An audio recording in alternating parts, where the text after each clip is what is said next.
আসসালামু আলাইকুম। তৃতীয় শ্রেণীর ছোট্ট সোনামণিরা অনেক অনেক প্রীতীয় শুভেচ্ছা গোল্ডেন ম্যাথ এডুকেশনের পক্ষ থেকে। আজকে তোমাদের গণিত বইয়ের ৭৭ পৃষ্ঠার ৭৭ পৃষ্ঠার সমাধানগুলো তুলে ধরছি। ৭৭ পৃষ্ঠার যতগুলো অঙ্ক রয়েছে সবগুলোর সমাধান ইনশাল্লাহ করে দেব, তবে অবশ্যই এই অঙ্কগুলো ঐকিক নিয়মে করে দেবো, যে ঐকিক নিয়মটার সাথে সাথে শিখে যাবে, ঠিক আছে। আর ঐকিক নিয়ম অর্থই হলো একের দাম আগে বের করতে হয়। তো আসলে ঐকিক নিয়মের ভাষাটা বারবার পড়ে ভাষাটা আয়ত্ত করতে হয়, অর্থাৎ ঐকিক নিয়মের যে বাক্যগুলো ব্যবহার করব, যে ভাষাটা ব্যবহার করব সমাধানে, সেটা অবশ্যই অঙ্কটাকে ২-৪ বার পড়ে পড়ে ভাষাটা আয়ত্ত করবে, তাহলে ইনশাল্লাহ হয়ে যাবে। তো প্রথমেই স্ক্রিনে লক্ষ্য করছো তোমরা ৯ নম্বর অঙ্কটা। প্রতিটি দলে ৮ জন করে শিক্ষার্থী নিয়ে দল গঠন করা হলো। যদি ৭২ জন শিক্ষার্থী থাকে তবে কয়টি দল হবে? অর্থাৎ ৭২ জনকে নিয়ে কয়টি দল হবে? প্রতিটি দলে ৮ জন করে থাকে, মানে বিষয়টা এরকম যে দিনের বেলা ক্লাস নেওয়া, তো যার কারণে একটু শব্দ যাচ্ছে রাস্তার ধারে। ৭২ জন আছে, ৮ জন করে দল থাকে, ১ ২ ৩ ৪ ৫ ৬ ৭, প্রতিটা দলে ৮ জন করে থাকে। এই দলে ৮ জন, আরেক দলে ৮ জন, ১ ২ ৩ ৪ ৫ ৬ ৭ ৮, তার মানে প্রতিটি দলে ৮ জন, এক একটি দলে ৮ জন। এরকমভাবে ৭২ জন নিয়ে কয়টি দল গঠন করা যাবে? সো তোমরা এইভাবে শুরু করতে পারো যে ৯ নং সমাধান।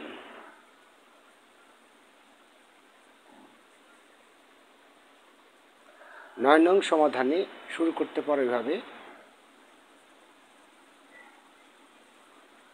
৮ জনে দল গঠন হয় একটি, অতএব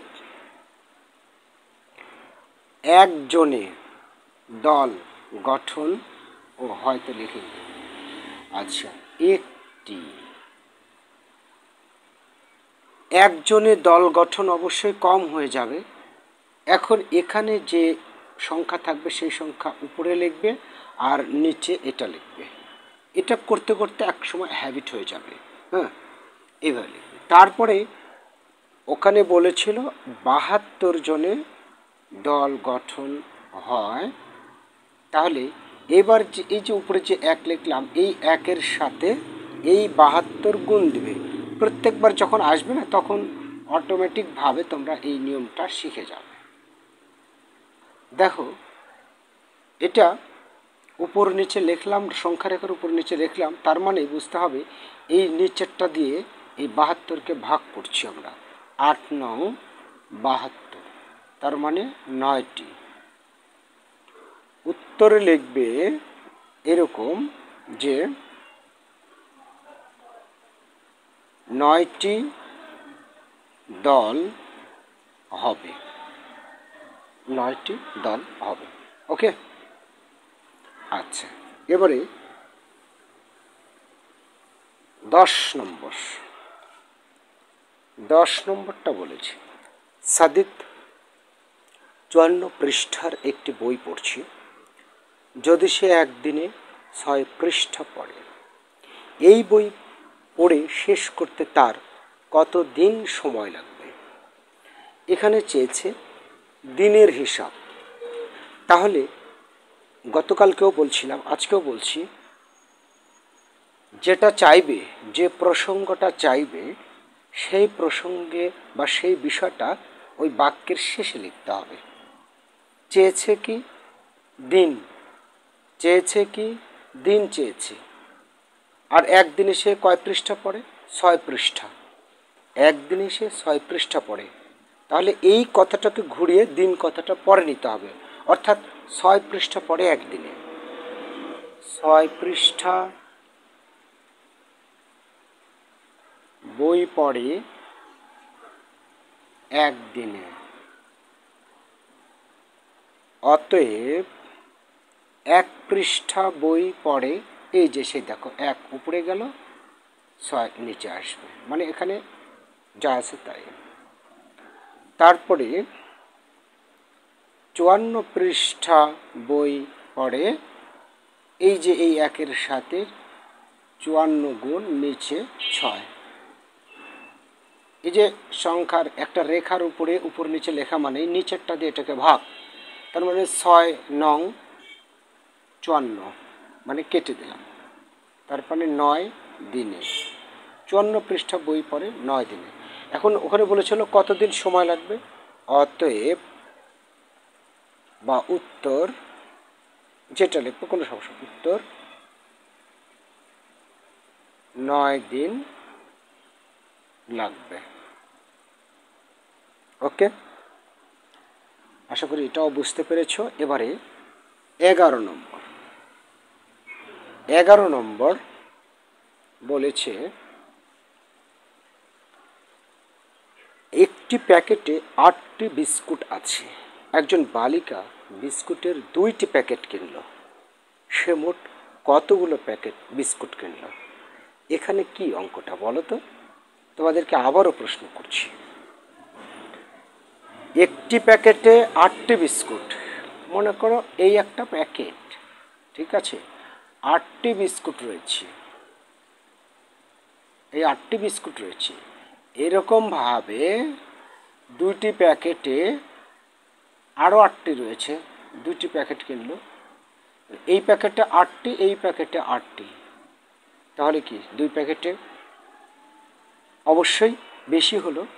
আসলে এই অঙ্কটা এখানে ভাগ নয়, হবে হচ্ছে গুণ, কেননা ভাগ করলে কমে যায়, তাই না? তাই লিখবে 1 প্যাকেটে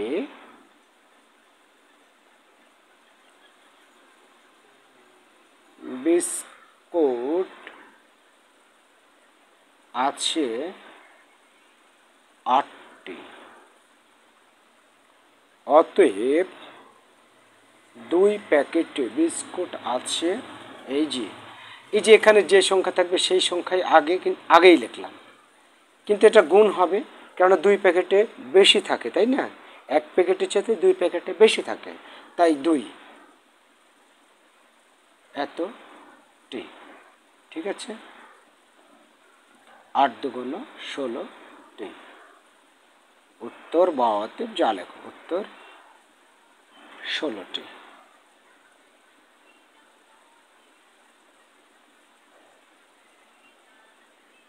ওকে,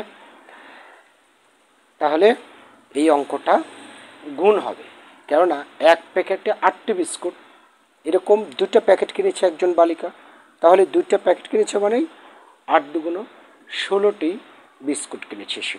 ওকে, আচ্ছা, এবারে 12 নম্বরে কিছু ভাগ রয়েছে, যে ভাগগুলোর ভাগশেষ থাকবে। চলো আমরা এই ভাগগুলো করে দিই।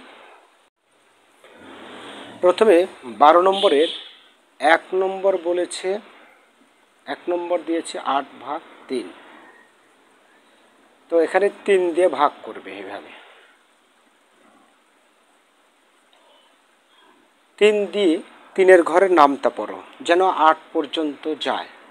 3 একে 3, 3 দুগুণ 6, 3 তিরিকে 9, 9 বেশি হয়ে যাচ্ছে, 3 দিয়ে 3কে গুণ করলে 9 বেশি হয়ে যায়, 3 তিরিকে 9, কিন্তু আছে 8, আসলে 8 আমরা পাবো না, হ্যাঁ, এটা মিলবে না, বেশি হওয়া যাবে না, হয় সমান হবে আর না হলে একই রকম হবে, সমান হবে আর না হলে মিলতে হবে, এর বেশি হওয়া যাবে না, কম হবে, ঠিক আছে। তো আমরা 3-এর ঘরের নামটা পড়ছি, 3 একে 3, 3 দুগুণ 6, 3 তিরিকে 9, বেশি হয়ে যাচ্ছে 3 বার নিলে, তো 1 ঘর কমায় দাও, 2 হচ্ছে, তো হোক, তাতে সমস্যা নেই, কম হলে সমস্যা নেই, কিন্তু বেশি হওয়া যাবে না। তো 1 ঘর কমা নিলে 2 হচ্ছে, তার মানে 3 দ্বিগুণ 6, 2। এখন এখানে লিখে দিবে এইভাবে, অতএব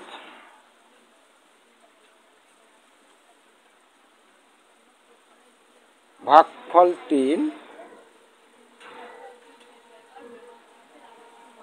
সরি ভাগফল 3 না 2, ভাগশেষ 2, ঠিক আছে। অর্থাৎ এটা হচ্ছে ভাগফল আর এটা হচ্ছে ভাগশেষ, এটাই থাকবে। অনুরূপভাবে 2 নম্বরটা যদি করতে চাই, 2 নম্বরে আছে 15 ভাগ 2, তো 2 দিয়ে ভাগ করছি আমরা, 15কে ভাগ করব। ঠিক আছে, করো।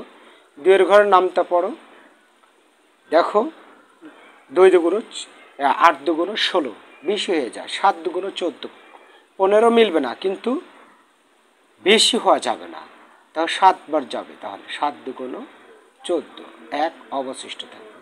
ঠিক এইভাবেই এখানে লিখবে ভাগফল 7, ভাগশেষ 1। ওকে, এইবারে 3 নম্বরটা আমি এখানেই তুলব। 3 নম্বরটা আছে 37 ভাগ 5, তো 5 দিয়ে 37কে ভাগ করছি আমরা। 5 কে 5, 5 দুগুণ 10, 3 5 15, 4 5 20, 5 5 25, 5 7 30, 5 7 35, 5 8 40, 8 বার গেলে বেশি হয়ে যাচ্ছে, 1 ঘর কমানো 7, 5 7 35, 2। তাহলে কত হলো? ভাগফল 7 এবং ভাগশেষ 2। আসলে ইউটিউব ক্লাস, সো একবার না বুঝলে আমার এই অঙ্কগুলো 2 বার 3 বার বারবার দেখো, তাহলে একই কথা তোমরা বারবার শুনবে। যেমন একজন টিচার ক্লাসে বারবার একই কথা স্টুডেন্টদের কেন বলে যে মনোযোগী হয়, তাই না, বা ওই জিনিসটা আয়ত্ত হয়ে যায়। হ্যাঁ, তো এই জন্যে ইউটিউব ক্লাস বারবার একই কথা বলছি না, তোমরা বরং বারবার দেখে নাও, তাহলে এই বিষয়গুলো আয়ত্তে চলে আসবে। আমি এটা মুছবো না, বারবার একই জিনিস লিখতে চাচ্ছি না এই কারণে, ঠিক আছে। 4 নম্বরটা 52 ভাগ 7, তো 7 দ্বারা ভাগ করছি আমরা। 7 7 49, 7 8 56, 8 বার গেলে বেশি হয়ে যায়, 7 বার যাবে।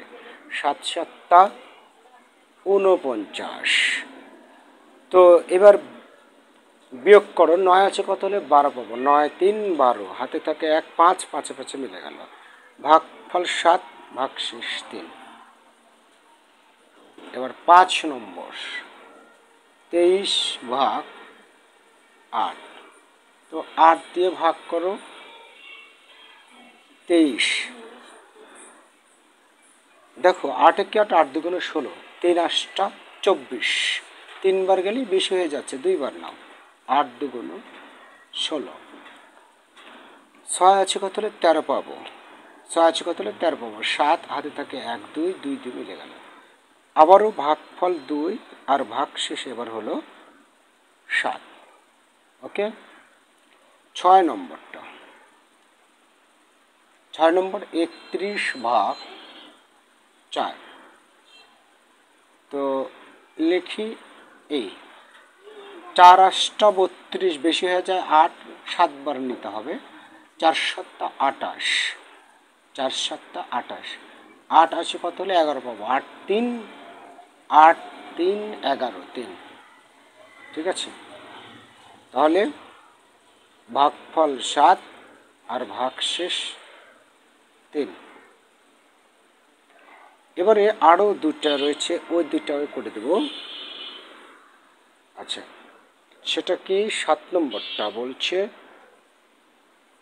এত ভাগ 10, তো 10-এর ঘরের নামটা আমরা আছি এবং 10-এর ঘরের নামটাটা কিন্তু 2 আছে, তাই না। 10 দিয়ে ভাগ করলে 7 10-এ কত হয় 70, হয় কত 70। এই নামটা পড়ে যে ফল হলো সেটাই কিন্তু নিচে লিখতে হচ্ছে বারবার, 7 10 70, 3 7 3, বাহ, আগের মতোই উত্তর। 8 নম্বরটা 40 ভাগ 9, 9 দিয়ে ভাগ করব, 4 নং 36, 4 নং কত হচ্ছে 36। এই যে দেখো আমি তখন নামটা পড়ছি 4 নং, এটা 4 বলছি 9 বলছি, 36টা লেখা নাই, সেটাই লিখছি 4 নং 36, 4 অবশিষ্ট থাকলো। ভাগশেষ 4 আর ভাগফল 4, দুটোই 4 4, ঠিক আছে। ওকে শিক্ষার্থী বন্ধুরা, এবারে আর দুটো মাত্র অঙ্ক আছে, লিখিত অঙ্ক, সেই দুটো করে দেব। 13 নম্বর অঙ্ক বলেছে একটি শ্রেণীতে 45 জন শিক্ষার্থী আছে, প্রতি বেঞ্চে 3 জন করে বসতে পারে, তাদের জন্য বসার জন্য কয়টি বেঞ্চের প্রয়োজন হবে? বেঞ্চের সংখ্যা চেয়েছে এখানে, বিষয়টা কি বেঞ্চের প্রয়োজন, কয়েকটি বেঞ্চ লাগবে। তো প্রতি বেঞ্চে কয়জন বসে? 3 জন। এই কথাটাকে যদি আমরা ঘুরিয়ে লিখি, 3 জনের জন্য বেঞ্চ প্রয়োজন, 3 জনের জন্য বেঞ্চ প্রয়োজন একটি, অতএব একজনের জন্য ঐকিক নিয়মে দেখো, একজনের জন্য বেঞ্চ প্রয়োজন অবশ্যই কম, 3 জনের জন্য যেখানে লাগে একজনের জন্য কম লাগে, তখন আমরা ভগ্নাংশের রেখা টেনে এই এখানে এক যোগ আছে সেটা উপরে আর নিচে এই 3 লিখব। অতএব 54 জনের জন্য বেঞ্চ, 45 জনের জন্য, 45 জনের জন্য বেঞ্চ প্রয়োজন। কি করব, এই একের সাথে 45 নিচে 3, এটা ঠিক আছে। এইবার এটা দিয়ে এটাকে ভাগ করব, কাটাকাটি মানে এই নিচেরটা দিয়ে উপরটাকে ভাগ। তো তোমরা যদি একবারে না পারো এই সাইডে ভাগ করে দেখবে, অর্থাৎ 45কে ভাগ করে দেখো কত হয়। এখানে একটা ডিজিট রয়েছে, একটা সংখ্যা, তো এখানেও একটা নাও, তাহলে 4, 3 দিয়ে 4কে ভাগ করো, 3 এককে 3, একবার যাবে, বেশি হওয়া যাবে না, যে 3 এককে 3, 1 কেটে আসলো। এবার 5 কেটে নাও, 3 দিয়ে 4 বিয়োগ করলাম, বিয়োগ করলে 1 হলো, আর 5 কেটে আসলো, হলো কত এখানে 15। এই 3 দ্বারা এবার এই 15কে ভাগ করতে হবে, 3 5 15 মিলে যাবে, তার মানে 15। এখন আমি একবার এখানে লিখতে পারি কেটে দিয়ে, এটা দিয়ে কাটলে বা ভাগ করলে 15 হয়, তাই লিখবে 15টি। উত্তর 15টি বেঞ্চ প্রয়োজন। ওকে, 15টি বেঞ্চ প্রয়োজন। এবারে 14 নম্বর অঙ্ক, লাস্ট অঙ্ক 15 নম্বর। 48টি পেয়ারা 6 জনের মধ্যে সমানভাবে বিতরণ করা হলে প্রত্যেকে কয়টি করে পাবে? এখানে এবারে সুন্দরভাবে দেওয়া আছে, 6 জনের মধ্যে ভাগ করে দিয়েছে, মানে মোট 48টি পেয়ারা আছে, 6 জনের মধ্যে ভাগ করে দিয়েছে, তো একজনে কতটি পাবে, তাই না? তো এই যে 48টি পেয়ারা 6 জনের মধ্যে ভাগ করে দিয়েছে, 6 জনই তো 48 পেয়েছে, তাই না? তাহলে এখানে লিখবে 6 জনে পায় 48টি, অতএব একজনে পায়, অবশ্যই ভাগ, তাই না, কম হবে। 6 জনে যেখানে 48টি পায়, একজনে কি কম পায় না, তাহলে ভাগ হবে। তোমরা ভাবছো উপর নিচে লেখানো স্যার, হ্যাঁ হবে অবশ্যই। একজনে পায়, আমি বলেছিলাম যে এখানে যে সংখ্যা থাকবে এটা উপরে, তাহলে উপরেই দিচ্ছি, সমস্যা কি, উপরে আর এটা নিচে, এটা মানেই ভাগ, ঠিক আছে। এই যে কেউ যদি এখানে ভাগ করে এইভাবে লিখে দেখাতে চায় রাফ না করে, তবুও হবে, ঠিক আছে, তবুও হবে।